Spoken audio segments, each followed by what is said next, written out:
Hi friends, అందరికీ నమస్కారం. అంజలి కథలకి స్వాగతం. ఈరోజు జానపద కథ, పెద్ద కథ. పేరు మహామాంత్రికురాలు. అతడి పేరు ఎవరికీ తెలియదు. ఆ నగరంలో అతడు భిక్షమెత్తుకొని జీవిస్తున్నాడు. మొట్టమొదటిసారి అతడు నగరంలోకి వచ్చేసరికి పిల్లలు అతడి ఆకారం చూసి భయపడిపోయారు. అతడి తల మీద వెంట్రుకలు నెక్కబుడుచుకొని అసహ్యంగా ఉన్నాడు. పళ్ళు గారబట్టి బయటికి తొంగి చూస్తున్నాయి. కళ్ళు ఎర్రగా రక్తవర్ణంతో భయానకంగా ఉన్నాయి. ముఖం నిండా కంతులు, శరీరం నిండా పొడలు, చూసేవారికి వాంతి వచ్చేటట్లు కనిపిస్తున్నాడు. అన్నిటికీ తోడు అతడి వీపు మీద మోయలేని బరువుగా పెద్ద గూని ఒకటి. ఆ గూని వల్ల అతడు విల్లులాగా వంగిపోయాడు. అయితే అతడు ఎప్పుడూ నవ్వుతూ నగరమంతా తిరిగేవాడు. మొదట్లో అతన్ని చూసి అదిరిపడిన పిల్లలు రాను రాను అతన్ని చూసి కేరింతలు కొట్టసాగారు. అతడి వల్ల ఎవరికీ హాని జరగలేదు. ఎవరైనా దయతలిచి ఇంత ముద్ద పెడితే ఒకచోట కూర్చొని తినేవాడు. దొరకని రోజున 4 దారుల కూడలి స్థలంలో ఉన్న మండపంలో పడుకొని నిద్రపోయేవాడు. ఎవరైనా నీ పేరేమిటని అడిగితే బాధతో కూడుకున్న నిట్టూర్పు విడిచి మందహాసం చేసేవాడు. నా పేరేమిటో ఏమని చెప్పేది? నేను ఈ దేశానికే యువరాజును. నా పేరు చెప్పినా ప్రయోజనం లేదు. నన్ను గూని యువరాజా అని పిలిస్తే సంతోషిస్తాను అనేవాడు. నీ వయసు ఎంతుంటుందేమిటి? ఎవరో గుంపులో నుంచి అడిగేవారు. అబ్బో, నేను ఇప్పటివాడినా ఏమిటి? నాకు దాదాపు 300 సంవత్సరాలుంటాయి అనేవాడు. ఆ తర్వాత ఏవో తెలియని జ్ఞాపకాల అగాధంలో మునిగిపోయి, అవును, నాకు 300 సంవత్సరాలే. నేను ఈ నగరానికి వచ్చేసరికి 300 సంవత్సరాలకు 3 సంవత్సరాలు మాత్రమే తక్కువ అని గొణుక్కునేవాడు. అతడంటే పిల్లలకు భయం పోయిన తర్వాత పిల్లలంతా అతడి చుట్టూ మూగేవారు. అతడు వాళ్ళని మండపంలో తన చుట్టూ కూర్చుండబెట్టుకొని చక్కని కథలు చెప్పేవాడు. దేవతల కథలు, అప్సరసల కథలు, జంతువుల కథలు, మానస సరోవరంలోని బంగారు హంసల కథలు, మాంత్రికుల మంత్రతంత్రాల కథలు, రాక్షసుల కథలు అనేకం చెప్పేవాడు. పిల్లలు నోళ్లు వెళ్ళబెట్టి అవన్నీ శ్రద్ధగా ఎంతో ఉత్సాహంతో వినేవాళ్ళు. ప్రతిరోజు అతడు చెప్పే కథలు వినందే పిల్లలకు నిద్ర పట్టేది కాదు. అయితే అతడి కథలు పిల్లలకే కాదు, రాను రాను నగరవాసులను కూడా ఆకట్టుకోసాగాయి. దాంతో తరచు పెద్దలు కూడా తమ పిల్లల్ని ఒడిలో కూర్చుండబెట్టుకొని అతడు చెప్పే వింత వింత కథలు ఆశ్చర్యంతో వినేవారు. యథాప్రకారం ఒకనాడు పిల్లలు పెద్దలు అతడు చెప్పే కథలు వినటానికి మండపం దగ్గరికి చేరుకున్నారు. పిల్లలు అతడి చుట్టూ చేరి అతడు చెప్పే కథలు వినటానికి చెవులు రిక్కించి నిశ్శబ్దంగా కూర్చున్నారు. అతడు అందరి వంక ఒకసారి చూసి ఏదో కథ చెప్పేబోయేటంతటిలో జనంలో కూర్చున్న ఒక వ్యక్తి లేచి ఇలా అడిగాడు.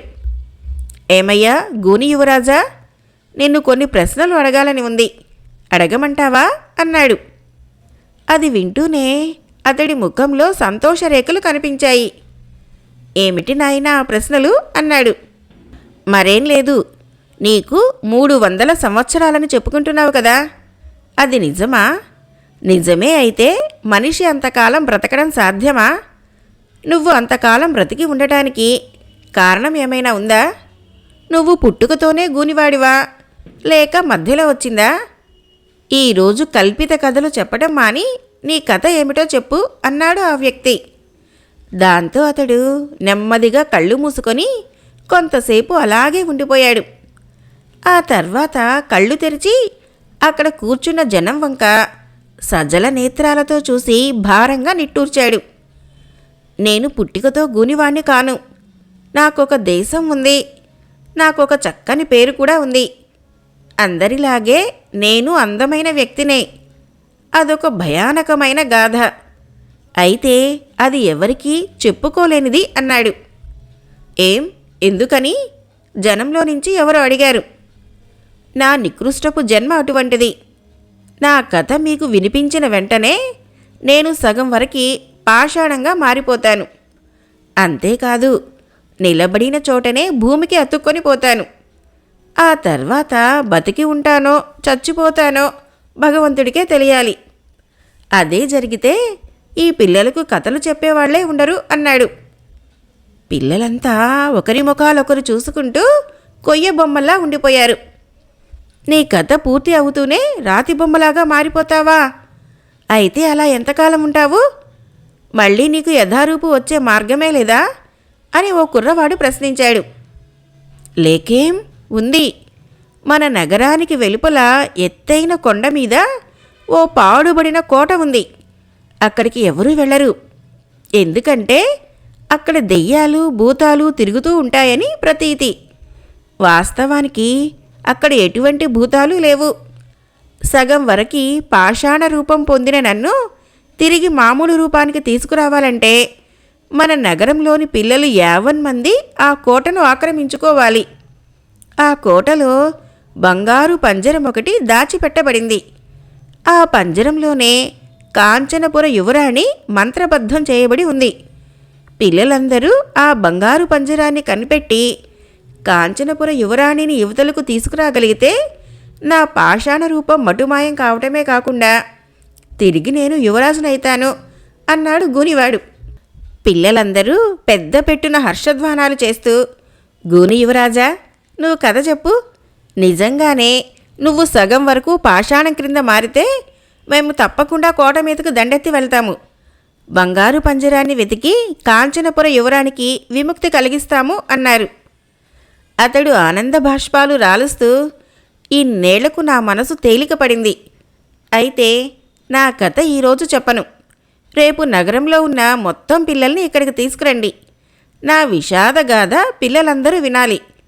విన్నవాళ్ళు అందరూ కోట మీదకి వెళ్ళాలి. అందులో ఎవరైనా కోటలోనికి వెళ్ళకపోతే నేను శాశ్వతంగా పాషాణ రూపంలోనే ఉండిపోతాను. ఆ సంగతి మీరంతా బాగా ఆలోచించుకొని మరీ రేపు ఇక్కడికి రండి అన్నాడు. పిల్లలు పెద్దలు అందరూ అతడి వద్ద సెలవు తీసుకొని ఇళ్లకు వెళ్ళిపోయారు. యువరాజునని తనకు 300 సంవత్సరాలని చెప్పుకునే గూనివాడు నగరవాసులకే కాదు, మహారాజైన మాల్యవంతుడికి కూడా తెలుసు. గూనివాడు తన కథ చెప్పబోతున్నాడని, ఆ కథ పూర్తి అవుతూనే అతడు పాషాణం కింద మారిపోతాడని, అప్పుడు నగరంలోని పిల్లలు కొండమీది కోటని ఆక్రమించుకొని కాంచనపుర యువరాణిని విముక్తి చెయ్యాలని, దాంతో గూనివాడికి యువరాజు రూపం వస్తుందని మాల్యవంతుడికి కూడా తెలిసింది. ఆ వింత ఏమిటో స్వయంగా చూడాలన్న కుతూహలం మాల్యవంతుడికి కలగడంతో నగరంలో ఈ విధంగా చాటింపు వేయించాడు. నగరంలో ఉండే సమస్తమైన వారికి తెలియజేయిందేమిటంటే, రేపు ఉదయాన్నే మహారాజు గారు దర్బారు ఏర్పాటు చేస్తున్నారు.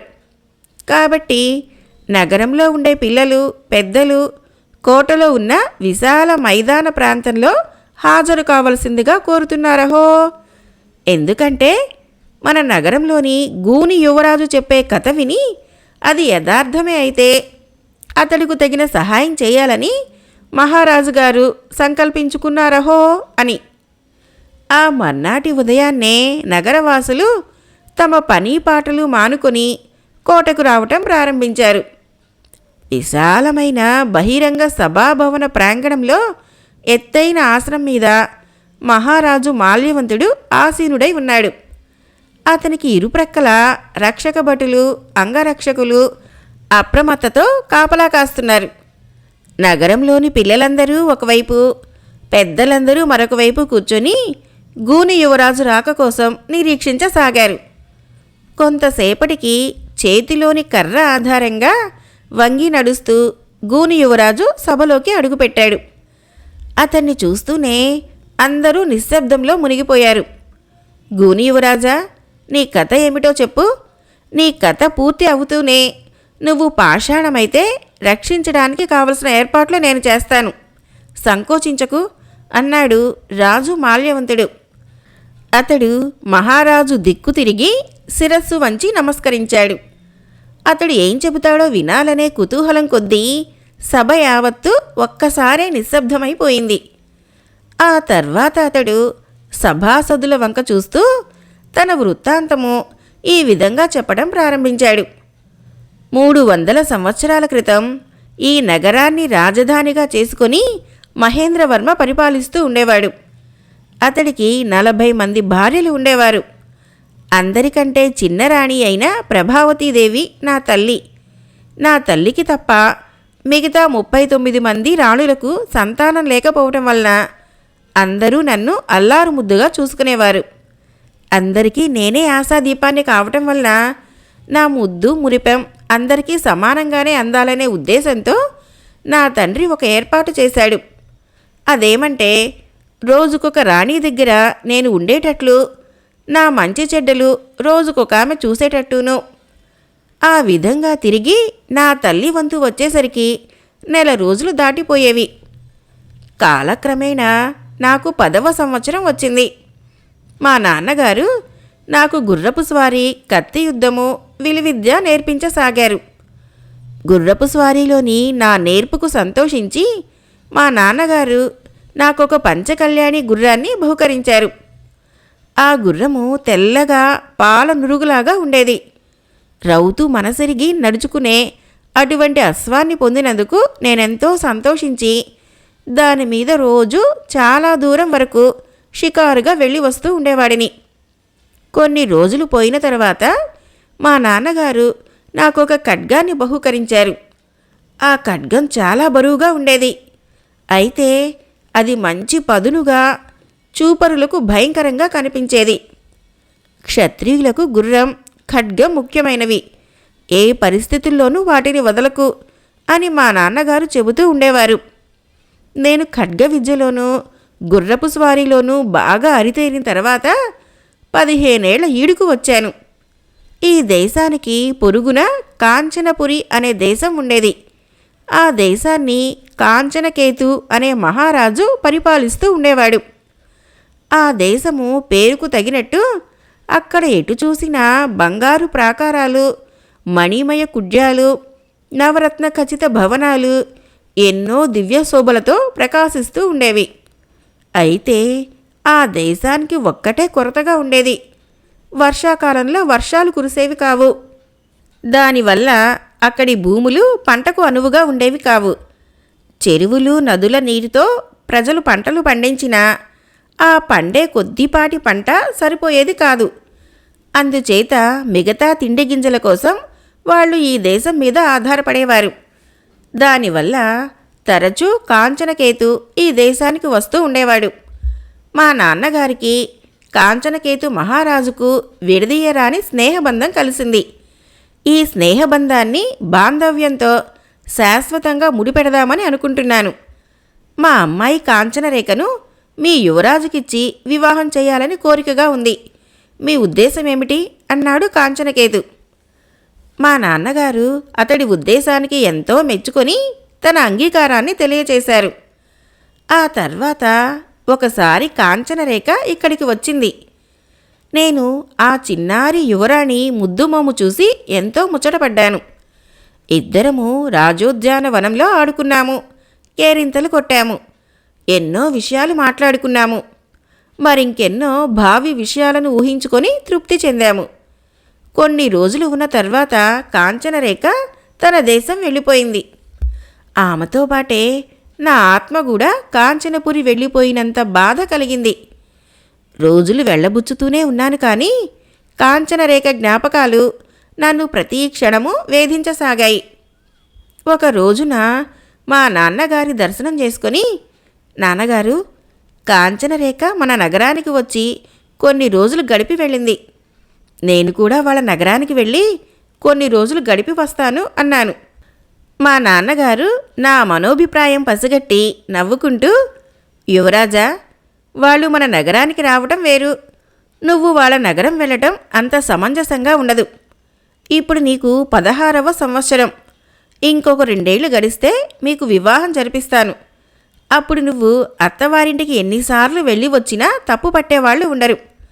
అంతగా నీకు కాంచనరేఖను చూడాలన్న కోరిక ఉంటే వచ్చే వేసవి కాలంలో ఆమె తండ్రితో సహా మన నగరం వస్తుంది. అప్పుడు చూద్దువు కానీ అన్నాడు. అయినా నా మనసు ఆమెను చూసేందుకు వేగిరపడసాగింది.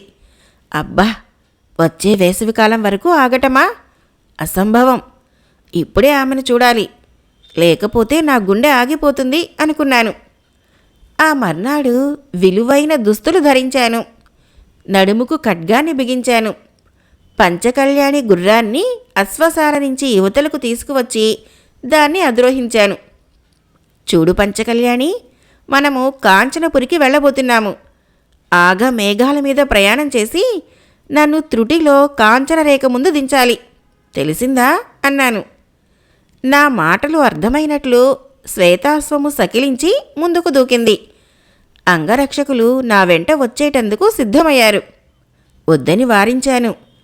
నేను మామూలు ప్రకారం షికారుకి వెళ్తున్నానని అందరూ అనుకున్నారు. నేను పంచకళ్యాణి మీద రాజమార్గం దాటాను.